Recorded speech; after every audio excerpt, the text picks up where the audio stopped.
అసెంబ్లీలో జరిగినటువంటి సంఘటన ఏదైతే ఉందో రాష్ట్ర మహిళలందరినీ కూడా అగౌరవపరిచే విధంగా ఉంది. మన రాష్ట్ర చరిత్రలో, అసెంబ్లీ చరిత్రలో ది బ్లాక్ డేగా మేము భావిస్తా ఉన్నాం.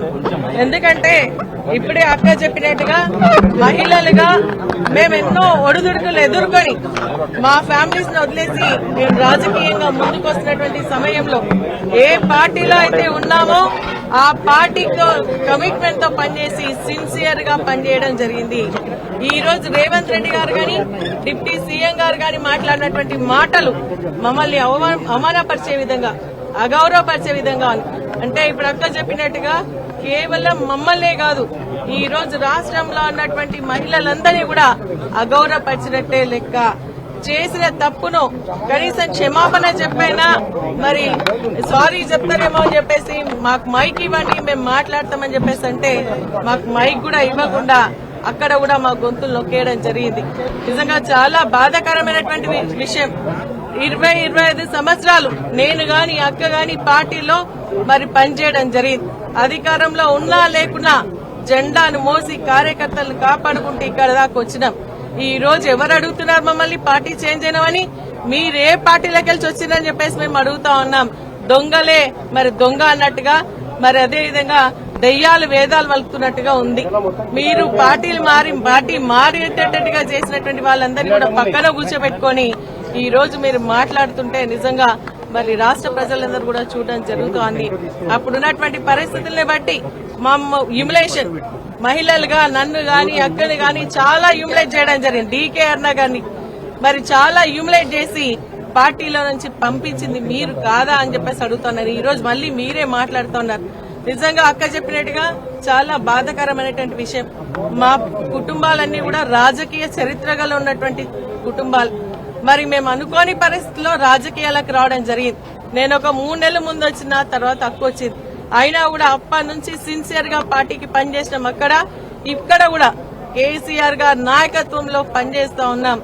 వాళ్ళు ఏంటంటే ఈ రోజు మరి కావాలని మమ్మల్ని మరి డిమోరలైజ్ చేయాలని, ఎందుకంటే మేము ఏదో ఒకటి మాట్లాడుతూ ఉంటాం. ప్రభుత్వ పరంగా ఉన్నటువంటి తప్పులను ఎత్తడానికి మేమిద్దరం మాట్లాడుతూ ఉన్నాం.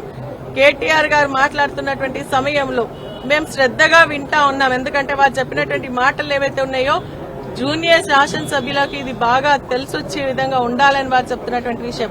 అప్పులు లేవు, ఈ రోజు మిగులు బడ్జెట్ ఉందని చెప్తున్నటువంటి విషయంలో మేము మాట్లాడుతాం వింటా ఉన్నటువంటి సమయంలో మరి కేటీఆర్ గారు మాట్లాడిన విషయం బాగా ప్రజల్లోకి వెళ్తుందని ఒక ఆలోచనతో మమ్మల్ని కామెంట్ చేయాలని చెప్పేసి కామెంట్ చేయడం నిజంగా బాధాకరమైనటువంటి విషయం. ఆ రోజు ద్రౌపదికి అవమానం జరిగితే నిండి సభలో, ఈ సభలో మరి మహిళలుగా మాకే కాదు రాష్ట్రంలో ఉన్నటువంటి మహిళలందరూ కూడా అవమానపరిచిందిగా మేము భావిస్తా ఉన్నాం. ఈ రోజు కాంగ్రెస్ పార్టీలో మహిళలకు గౌరవం లేదు. అక్కడ ఉన్నటువంటి వాళ్ళు కూడా మాట్లాడుతూ చెప్పడం జరుగుతోంది. ఈ రోజు మమ్మల్ని నిండొచ్చు, సీతక్క గారు మాట్లాడుతూ ఉన్నారు. ఆ రోజు మరి మీరు ఈ పార్టీలో ఉండి మోసం చేసిండ్రు కదా, ఈ రోజు మీరే పార్టీ నుంచి వచ్చిండ్రని చెప్పేసి మేము కూడా అడుగుతా ఉన్నాం. మరి ఈ రోజు మీరు ఆ విధంగా మాట్లాడొచ్చా అని చెప్పేసి అడుగుతా ఉన్నాం. నిజంగా మేము కమిట్మెంట్ తో ఉన్నాం. ఈ రోజు కేసీఆర్ గారి నాయకత్వంలో ప్రజలకు సంబంధించినటువంటి అంశాలన్నీ కూడా మేము నెరవేర్చాలన్న ఒక ఆలోచనతో వారి నాయకత్వంలో పనిచేసినటువంటి సమయంలో మమ్మల్ని ఈ విధంగా మాట్లాడి అవమానపరచడం, ఇది మమ్మల్ని కాదు రాష్ట్ర ప్రజానీకానికి అవమానకరం అని చెప్పేసి కూడా మేము భావిస్తూ, రేపైన ముఖ్యమంత్రి గారు, డిప్యూటీ ముఖ్యమంత్రి గారు మీరు ఆలోచన చేయండి. మీరు మాట్లాడినటువంటి మాటలు మహిళలు ఏ విధంగా గాయపరుస్తున్నాయో మీరు ఆలోచన చేయండి.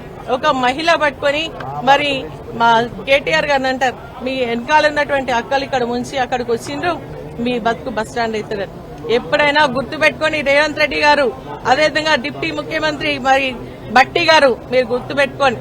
మహిళలు అనే వాళ్ళు రాఖీ పౌర్ణమి ఈ రోజు ఎన్ని పనులున్నా కూడా వదిలేసి తన అన్న తమ్ముళ్లకు రాఖీ కట్టి మీరు బాగుండాలని ఆశీర్వదించే వాళ్ళు మహిళలు, అక్క చెల్లెళ్ళు అని చెప్పేసి మీరు గుర్తు పెట్టుకోని అని చెప్పేసి నేను కోరుతా ఉన్నా.